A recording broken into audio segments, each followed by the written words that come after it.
নমস্কার, সকলকে আন্তরিক অভিনন্দন জানিয়ে আজকের কথা বলা আমি শুরু করছি আমার চ্যানেলের পক্ষ থেকে। আজকের যেটা হচ্ছে যে দু ধরনের উৎসব, দুটো বিপরীত মেরুর দুটো উৎসব আমি দেখতে পাচ্ছি। একটি হচ্ছে যে শ্রাবণের শেষ সোমবার, এই শ্রাবণের শেষ সোমবারে শিবভক্তরা চলেছেন শিবের মাথায় জল ঢালতে। অন্যদিকে দেশ ও জাতির পক্ষে আজকে আত্মোৎসর্গ দিবস, অর্থাৎ ক্ষুদিরাম বসুর প্রয়াণ দিবস। এই দিনে হাসতে হাসতেই ক্ষুদিরাম বসু ও ফাঁসির দড়ি গলায় পড়ে নিয়েছিলেন সাম্রাজ্যবাদের বিরুদ্ধে লড়াই।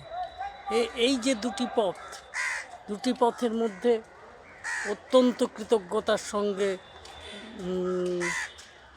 স্বাধীন দেশের নাগরিক হিসেবে আমরা ক্ষুদিরাম বসুকে স্মরণ করব।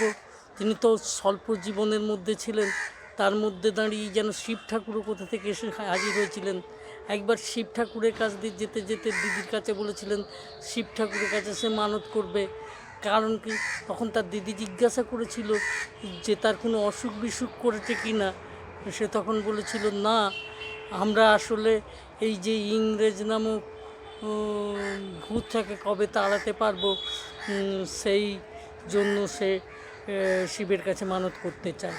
এই ক্ষুদিরাম বসুকে আমরা ভুলিনি, আমরা ভুলবো না।